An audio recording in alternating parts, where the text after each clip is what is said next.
Welcome to the Kapital News. I am your host, Alex Corritis. Today is June 24th, 2019. Thank you so much for joining me. I know it's been a little erratic. A couple weeks ago, I was out of state traveling, had some internet issues, wasn't able to do a podcast for about a week. Then I was back online. Then I got a little under the weather, lost my voice, haven't been back. But I do have to thank my brother, a shout out to my brother Tyler for filling in for me that one day. Thank you very much. He did a good job. Maybe he'll be back. Maybe I'll do some interviews with Ty because he's an interesting character, obviously of the millennial generation, as am I, and has an interesting take on some things. We don't agree on everything. I think that was pretty well known in our podcast. A lot of things we agree on, but there's definitely some disagreements. So maybe have to do an interview with Ty some point in the future. But thank you so much for joining me. A lot we missed out on when I was out for the past couple of days. And a lot is going to take place over the course of the coming weeks. This is no surprise. This is what we talk about here on a daily basis.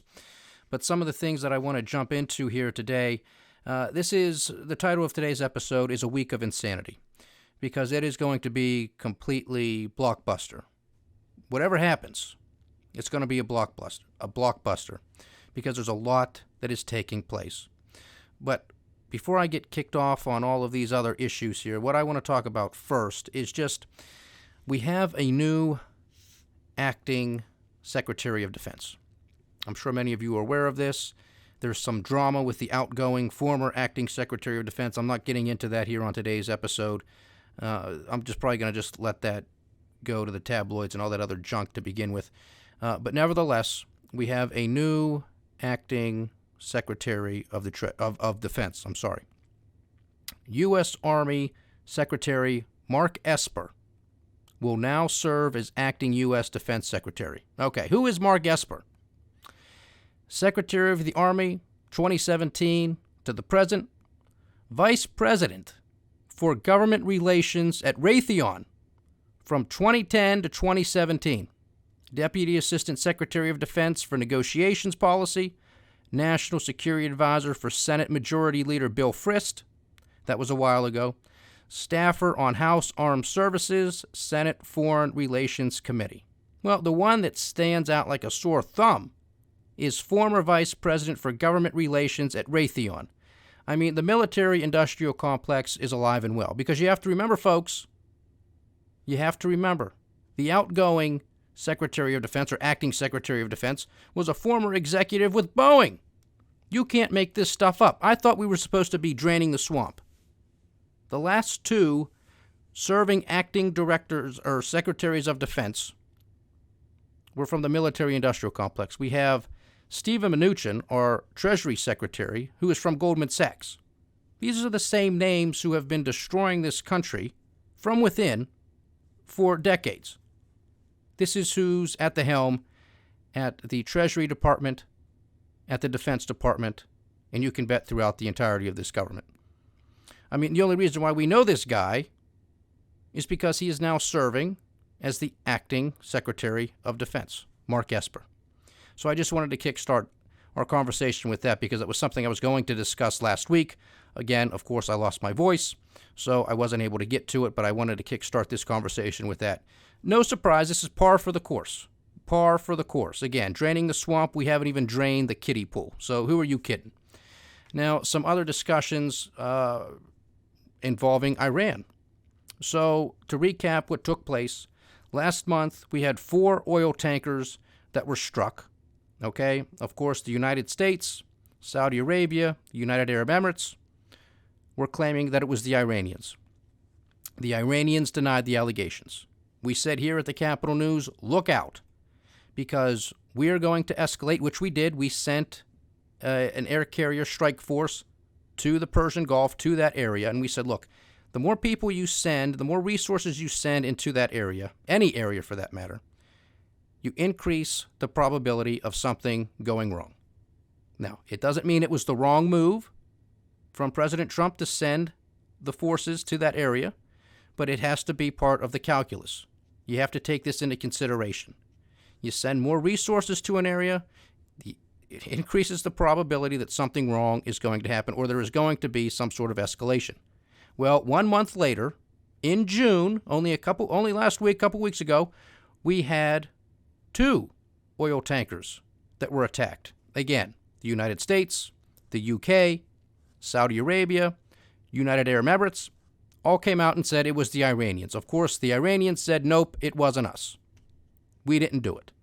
Of course, this was on the back of a diplomatic movement by Prime Minister Shinzo Abe of Japan, who happened to be in Tehran at the time on behalf of the United States, pretty much at the request of President Trump, to open the doors of negotiation between Washington, D.C. and Tehran to get Tehran to the negotiating table without preconditions to have a discussion. Stop your nuclear program. Come to the negotiating table. Let's see if we can talk, trade, all this type of stuff. Didn't happen. When Prime Minister Shinzo Abe was in Tehran, one of his tankers, a Japanese tanker, was struck. Okay, you can't make this stuff up. And what did we say then? We said, this smells fishy. Just like the first one did when 4 oil tankers were hit back in May. We said, pay attention, look for this thing to escalate, be careful, because the neocons in this country want to go to war. You got John Bolton in this White House. I don't know what he's doing there, but he's there, and he wants to go to war. He wants to drop bombs on everybody and their mother. He don't care who you are, where you are. What's he doing there? Okay, we're going to find out, because what transpired very shortly thereafter? Well, the United States sends over a drone, an unmanned aerial vehicle. The Iranians shoot it down. This is a $100 million piece of equipment. Gets shot down. Traveling 60,000 feet in the air. Gets shot down by the Iranians. The Iranians claim that this was flying over their territory. The United States claims that no, it was flying over international waters. Nevertheless, the Iranians shot it down. They said, that's our red line. You cross into our territory, you cross into our airspace, you're going to have a problem. Well, they stuck true to their word. They shot down this drone. $100 million piece of equipment, gone. Kaput. Now you have the likes of the Warhawks, the John Boltons of the world, whispering in the president's ear, attack, attack, attack. The president, allegedly, you have conflicting stories. The president goes back and forth on what he says. He comes out on Twitter and says, well, you know what? Iran made a very big mistake. The markets didn't like that. They sold off. Okay? President Trump, I'm sure, caught wind of what was taking place in the markets because he is obsessed with what takes place in the markets. He comes out later that day, said, no, it was probably a mistake. My bad. I didn't mean to say that that what Iran did was a mistake, but that somebody within Iran made a mistake. This wasn't from the higher-ups within the Iranian regime. No. This was some rogue military general, somebody who just shot this thing down, didn't mean to do it, it was an accident. Then you have a remark, a comment that comes out from the Iranians saying, no, this was no mistake. This thing was in our territory, and we very much meant to shoot it down. So also now you have the Warhawks, John Bolton, saying, all right, well, now you got to do something, Mr. President. You got to retaliate. You got to retaliate. Okay, they come up with a plan. They're going to bomb this, that, or the other. President Trump asks a question. How many people are going to die if we move forward with this mission? Which is a very good question. I have to applaud the president on this, because I say here all the time when it comes to any type of war, any type of conflict, pray that it does not take place. Pray that it does not take place. We do not need another war ever, especially in the 21st century. What are we doing to each other?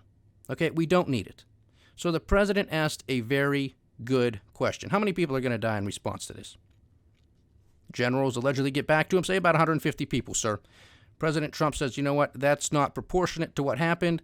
They didn't kill a pilot. They didn't kill anybody. They shot down a piece of equipment, a very expensive piece of equipment, but nobody died, thank God. Okay? So the president calls off the attack. Whatever this mission was going to be, this retaliation was going to be, he called it off. Good move, Mr. President. And I mean that sincerely. Good move, Mr. President. I do not want escalation. I do not want war. However, the president now today, with his administration, right now through the Treasury Department, through Secretary Mnuchin, has levied an increased amount of sanctions on the Iranian people. Not just the Iranian regime. It's very difficult to do that. This is a blanket across the entirety of Iran. Some people view economic sanctions as an act of war. Now, you have to view this from the perspective of the Iranians. Their major export, their major cash cow, is oil and gas. Well, we're not allowing them to sell and trade their oil and gas. Remember, we had the discussion not too long ago that those waivers have been lifted. There was a waiver that was allowed by the United States of America that said, okay, if you're the Chinese, if you're the Indians, if you're the Japanese, and a whole host of other countries, if you trade with the Iranians, if you need their oil and gas, that's okay. We're going to allow you to do it for a specified period of time.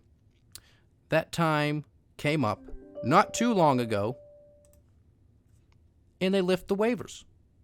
They said, okay, China, India, Japan, any other country that wants to trade with Iran, you can't do it anymore. And if you do it, you're not going to be able to trade with the United States of America. There's going to be ramifications from the United States of America if you trade with Iran.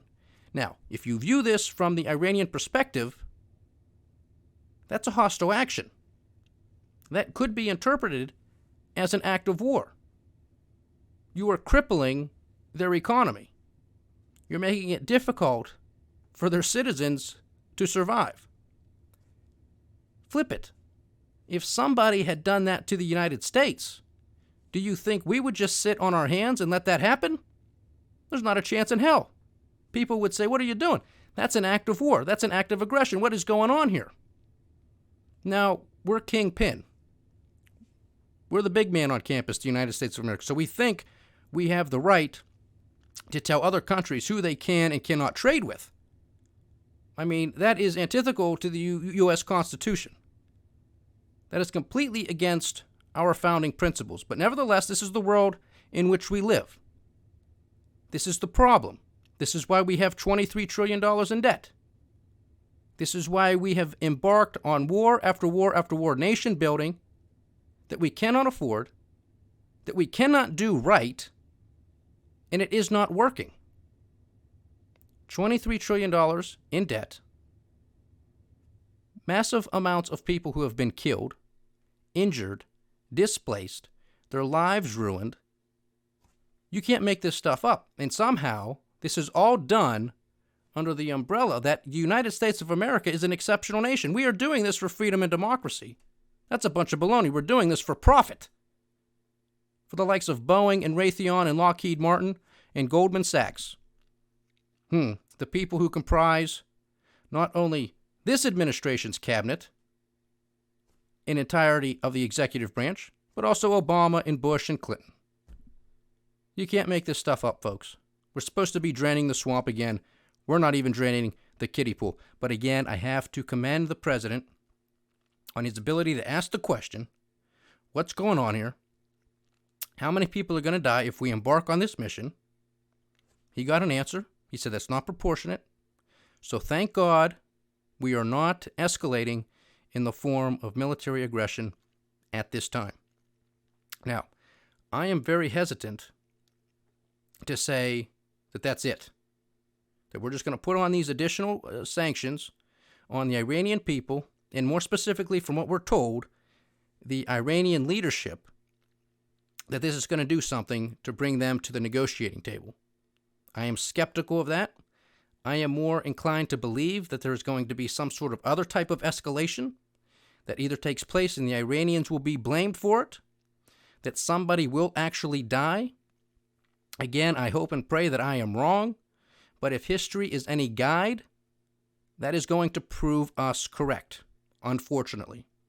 And if somebody dies, or a number of people die, then the response from President Trump is going to have to be something that is a little more harsh than just increasing sanctions. It's going to have to be a tit for tat. Somebody else is going to have to die somewhere in Iran. Again, I hope and pray that doesn't happen, but if history is a guide, that's exactly what's going to take place in the near future. Now, hopefully, because right now you have Secretary of State Pompeo over in the Middle East trying to form this global coalition of people to put pressure on Iran to stop these shenanigans. Do I believe that's going to take place? No, I don't. What are they going to say? Of course they're going to come out and say, we want a diplomatic solution to this. They're not going to come out and say, we want war, we just want to bomb the hell out of them. That's not what they're going to do. That's not what they're going to do. That's not what we did with Iraq. We tried to form a global coalition before we went into Iraq. You went to the UN. You have Condoleezza Rice. You have Colin Powell back then talking about yellow cake, putting in a little vial. This is what they got. Weapons of mass destruction all over the place. Of course, there were no weapons of mass destruction.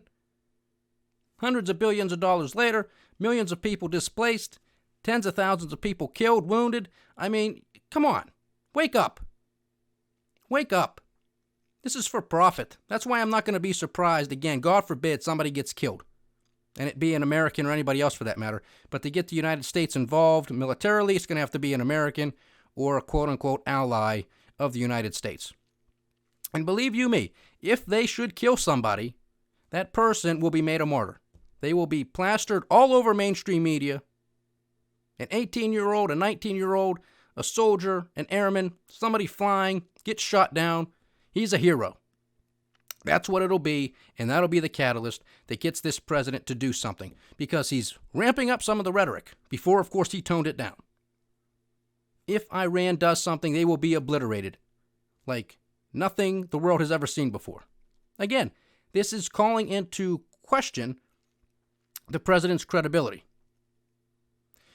Because if the Iranians actually do something, what's the president going to do? The world's watching. We had an episode last week.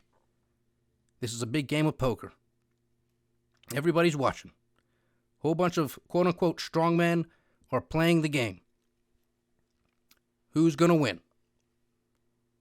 Who's bluffing? Who has the aces? Who has a couple pair? Who has an inside straight? These are the things we have to pay attention to. Excuse me.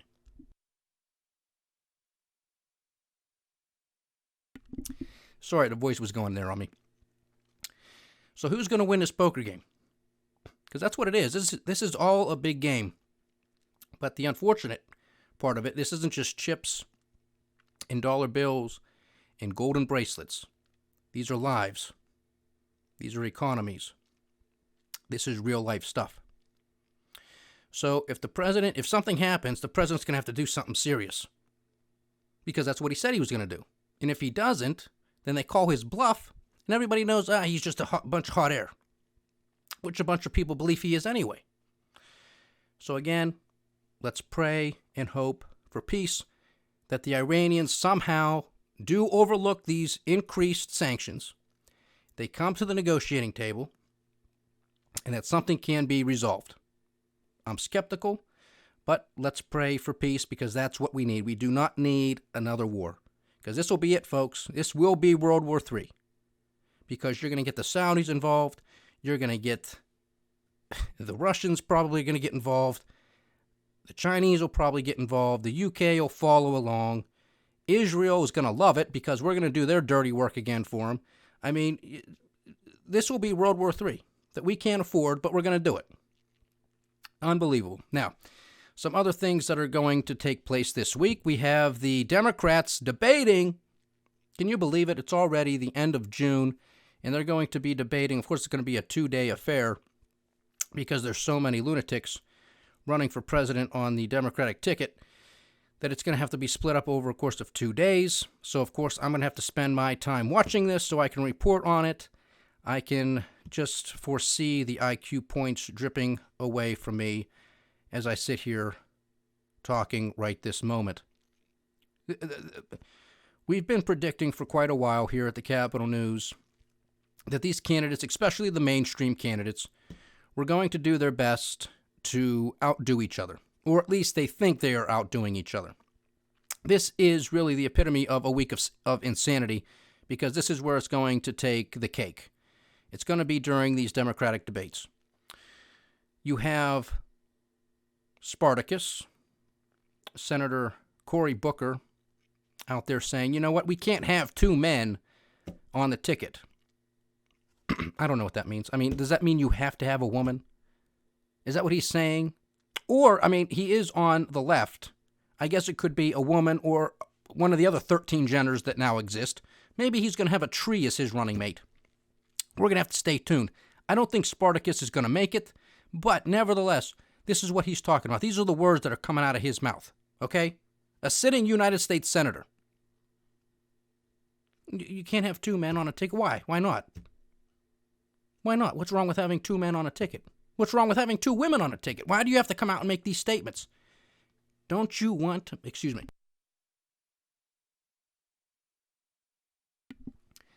don't you want the most highly qualified people, regardless of their race, their skin color, their sexual orientation?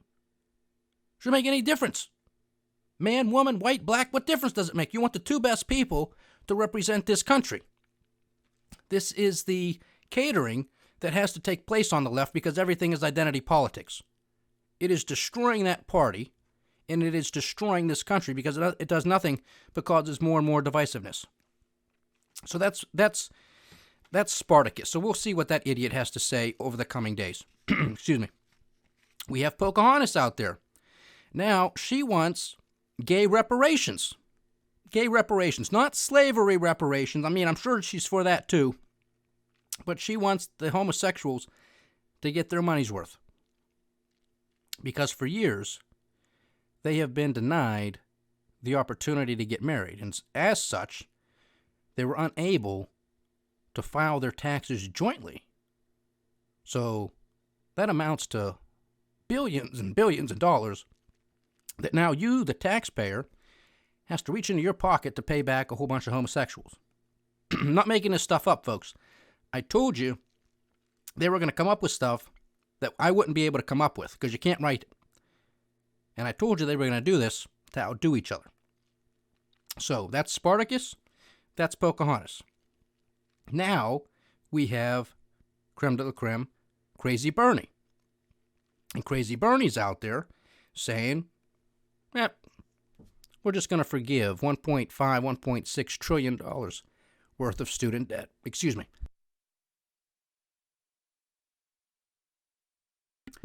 Geez, I hope my voice holds out.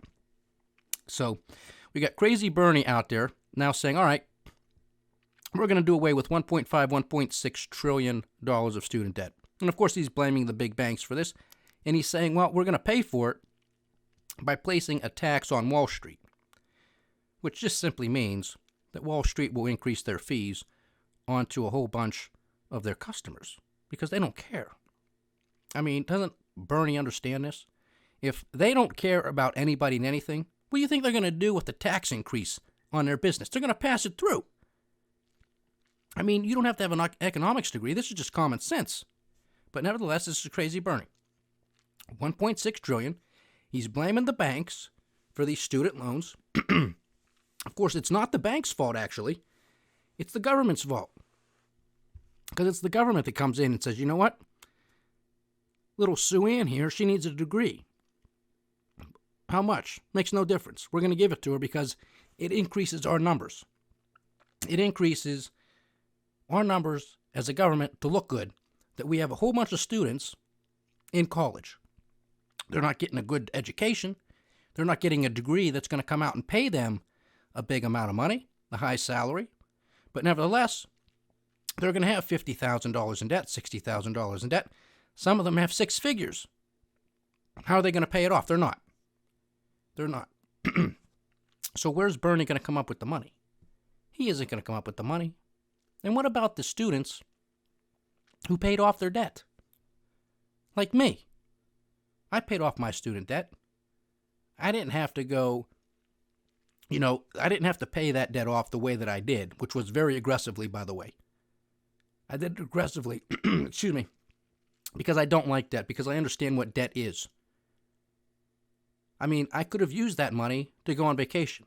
I could have used that money, excuse me, take a year off work, several months off of work, go travel the world, travel through Europe, travel through the United States of America. And guess what would have happened if Crazy Bernie gets elected. I would have been forgiven. I would have been forgiven all of that debt. This makes no sense whatsoever. Am I going to have action?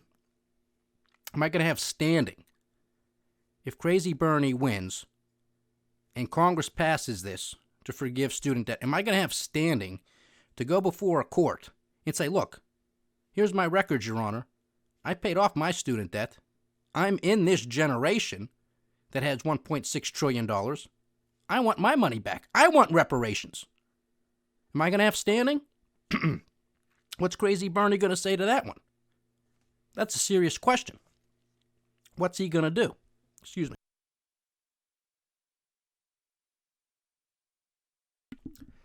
Sorry, guys. So, they're just going to outdo each other to the best of their abilities. Of course, it's going to ruin this country, but that's what we're up against. We're up against a sitting president who lies, who exaggerates about everything, and then you have the Democrats. What else do I have to say? They think everything's supposed to be free. They think a whole bunch of debt's supposed to be forgiven. They think, college is free, child care is free, everything's free. Who's going to pay for it? You know the answer. This makes no sense whatsoever. Nobody's talking about any of the structural issues. Nobody has a plan. But it's going to be entertaining. I can give you that. It is going to be extremely entertaining as to how these Democrats start attacking themselves, because they're not going to be able to outdo each other on everything, because it's going to be a laughingstock. It truly is. It will be hilarious. But at the same time, it's going to be a tragedy, because it's going to really make you question, are you proud to be an American? Because this is the best we can do. Joe Biden, who doesn't know where he is, Crazy Bernie, who thinks everything should be free, Pocahontas, who thinks everything should be free and people should get reparations, Spartacus, who only he can outdo himself in stupidity. And I think the man is supposedly well educated. I mean, he went to some very prestigious universities, my understanding. This is the best he can come up with. He better go get his money back from wherever he went to school. Can't make this stuff up, folks. Then later this week, we have the G20. Will President Trump meet with President Xi? He's supposed to. What's going to come up of it is anybody's guess. Anybody's guess. But now we are hearing from some officials, anonymously, U.S. officials, saying that President Trump doesn't care about the outcome. He's indifferent. We make a deal. We make a great deal. We don't make a deal. It makes no difference. That's not what we were told for the past 6 months. We were told it was going to be the best deal ever. Now he couldn't care less. This all goes to credibility. All goes to credibility. You want a deal, you don't want a deal. Because let me tell you something. If both of these economies start to turn south because of no deal, because of these tariffs starting to have a negative effect on both economies, it is going to have ripple effects the world over. So even if you think you're being a tough guy and you're hurting the Chinese, or the Chinese think they're being a tough guy and hurting the Americans, if both sides end up hurt, it will bring down the global economy. No ifs, ands, or buts about it. These are the two largest economies in the world. Their ripple effects will shake the core, will shake the foundation of the global economy. So if you want to thump your chest and play strongman, you're going to end up bringing the world economy down with you. Okay? Because I'm telling you guys, this is a bunch of BS to begin with. The structural issues that exist within the global economy are deteriorating. The trade story is a cover story. It's a bunch of BS. Are there issues? Sure, there are issues. There's always issues. Is it the crux of the matter? Not even close. Not even close. We go through puzzle piece after puzzle piece after puzzle piece every single day on the Economic Podcast, and sometimes also on the Geopolitical Political Podcast, because that's how important these puzzle pieces are.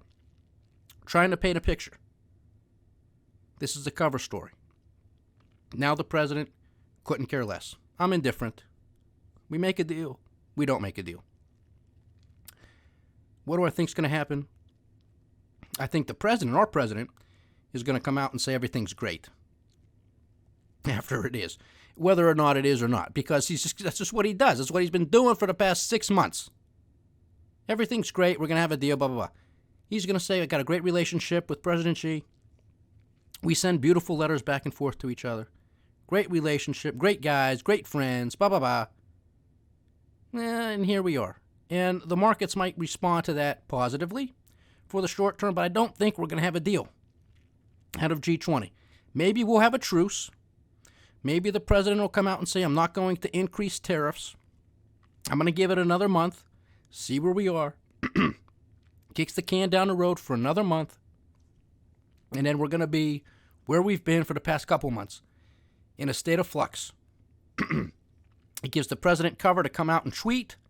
It gives the president and his team cover to come out and tweet and make statements to try to rally this market. And we're going to continue to live in the financial world of Oz, where markets move from 12 eggheads around a wooden table at the Federal Reserve or from this White House and the administration. So much for free market capitalism, but that's the world we live in. Not only has it been, and is it going to be, a week of insanity, it's been years of insanity with no end in sight. Thank you so much for joining me. My apologies for my voice going on me. Haven't really spoken at length like this for a while. I was trying to save it up for this podcast, so my apologies again to you guys. But thank you so much for sticking with me. Again, kudos to my brother for filling in for me last week that one day. Really appreciate it. And I hope to have you guys back with me again as we continue on, and hopefully my voice can stay with me as we make our way through this week and beyond. So again, thank you so much for joining me. This is the Capital News. I am Alex Kreitis. Godspeed.